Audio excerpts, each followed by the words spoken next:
नौजवान था और यतीम भी था। शौक बन गया दीन पढ़ने का।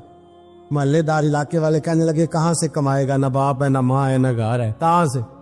हजरत रूमी कहते हैं नौजवान ने जंगल में झोंपड़ी लगा ली।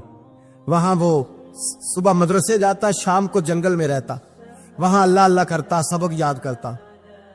एक दिन बादशाह की बेटी रास्ता भूल गई, जंगल में आई सहेलियों के साथ, बॉडीगार्ड भी साथ थे पर रास्ता भूल गई। खोती खोती शाम हो गई, ऐसी खोई कि जब रात गहरी हो गई तो आके उस नौजवान के पास रुकी और चिल्लाने लगी। शेर के दहाड़ने की आवाज आती है, भेड़िए के बोलने की आवाज आती है। नौजवान अकेला, सहेलियां बिछड़ गई, गार्ड बिछड़ गए। कहने लगी मैं परेशान हूँ, मुझे जगह मिल जाएगी। नौजवान कहता मैंने शहजादी देखी और मुझे भी पता था कि घर एक ही है और आग को अंदर से दरवाजा भी बंद करना पड़ता है, जंगल जानवर भी आ जाते हैं। कहते मेरी छोटी सी कुटिया में, झोंपड़ी में वो आई, रो के कहने लगी सहारा कोई नहीं, अगर मैं पीछे निकलूंगी तो भेड़िए खा जाएगा। कहते मैंने उसे जगह दे दी। अकेली औरत, चिराग जल रहा है, सबक याद कर रहा हूँ। मेरे नबी पाक ने फरमाया जहां मर्द औरत अकेले हो तीसरा शैतान होता है। और शहजादी, वो बच्चा कहता है सबक याद करता रहा सारी रात। वो बच्ची को कहा सो जा, पर वो कहती है नींद मुझे भी कहाँ आई। ऐसे मौकों पर नींद, सारी रात सबक याद करता। थोड़ी थोड़ी देर के बाद चिराग जलता तो उस पर उंगली रखता, हाथ जलता तो पीछे खींचने, फिर दूसरी उंगली रखता, थोड़ी देर के बाद जलता तो खींचने, हाथ सारा जल गया। सुबह किरणें चमकी तो कहने लगा चल निकल जा, दौड़ जा, बस बड़ा सब्र का इम्तिहान हो गया, चली जा।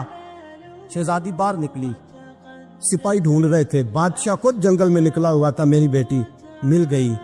बादशाह तन्हाई में जाके कहने लगा बेटा मैं दुनिया को बताऊंगा कि मेरी बेटी खोई नहीं थी, सिपाही साथ ही थे। ये बड़ा मुश्किल होता है, बेटी तो भूल के भी रात कहीं रह पड़े तो लोग जीने नहीं देते, तो बेटा मुश्किल हो जाएगा मेरे लिए। कहाँ थी? उसने कहा नेक नौजवान के पास। उसने कहा बेटा मैं तो तेरी बात मानूंगा पर दुनिया नहीं मानेगी। अगर उस नौजवान ने किसी को बता दिया कि तू उसके पास थी तो फिर लोग मेरा जीना मुहाल कर देंगे। बेटा मैं मर जाऊंगा, मेरी मजबूरी ये है कि वो कहीं राज ना उगल दे वो नौजवान, उसे कत्ल करना पड़ेगा। औरत ने मिन्नतें की, उस बेटी ने कहा मेरे मौसम को मारोगे, रोई। और वो कहने लगा मैं बादशाह, वो मेरा अपना वकार है, मैं उसको छोड़ नहीं सकता। गिरफ्तार कर लाए सिपाही। वक्त तय हो गया सजा का। अकेले कारकोशरी में रखा गया, जो उसके खास एतबार वाले थे उनकी ड्यूटी लगाई।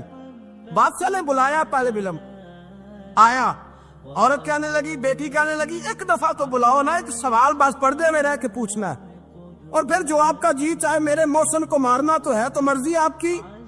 सामने खड़ा किया, नौजवान पर्दे के पीछे, औरत खड़ी हो गई। बादशाह बीच बैठ गया।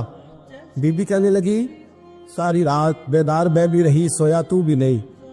वो जो तू चिराग के करीब हाथ लगा के जलाता था वो समझ नहीं आई। नौजवान रो पड़ा, कहने लगा क्या करूं, मैंने रसूलुल्लाह का दीन पढ़ा है, क्या करूं, मैंने हुजूर का दीन पढ़ा है। मैंने पढ़ा है कि जानी को सबसे नीचे दोज़ख के सबसे निचले दर्जे में जलाया जाए, उसे जहन्नमियों का पीप और रेशा पिलाया जाए, कंद खिलाया जाए। ये रवायतें पड़ी हुई थी।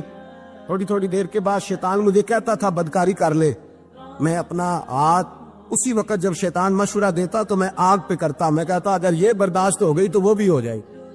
जब हाथ जलता तो मैं समझ जाता नहीं तुझसे तो ये नहीं बर्दाश्त होती तो वो कैसे होगी। फिर मुझे शैतान मशवरा देता कोई देख नहीं रहा, तो बुलाने नहीं गया, खुद आई, मैं दूसरी उंगली लगा देता। मैंने हाथ जलाया और मैं समझ गया जब छोटे से चिराग की इतनी सी शमा की आग नहीं बर्दाश्त होती तो दोज़ख कैसे बर्दाश्त होगी। कहता मैं बाज आया। बादशाह ने ये कहानी सुनी, लफ्ज सुने तो चीख मार के रोया। कहने लगा तालिब इल्म, तू तो मेरे नबी का सच्चा गुलाम है, और मेरे रसूल के जो सच्चे गुलाम होते हैं उन्हें फांसियां नहीं दी जाती, उन्हें तख्त पर बिठाया जाता है। अब तुझे सजा नहीं होगी, बल्कि मैं अपनी बेटी का निकाह तेरे साथ करूंगा और मेरे बाद इस सल्तनत का बादशाह भी तू ही बनेगा।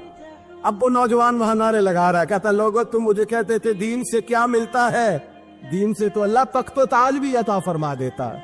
अगर नौजवान शर्मो हया वाले बन के रहे अल्लाह सारी इज्जतें दे देगा। देखे ना अल्लाह के फजल से इज्जत मिलती है, और जब कोई इज्जतदारों जैसा काम ही ना करे। एक बात और अर्ज करनी है पर वक्त थोड़ा रह गया। जवानों, मैं ना जब कभी परेशान होता हूँ ना तो मैं ये वाली बात खोल के पढ़ता हूँ।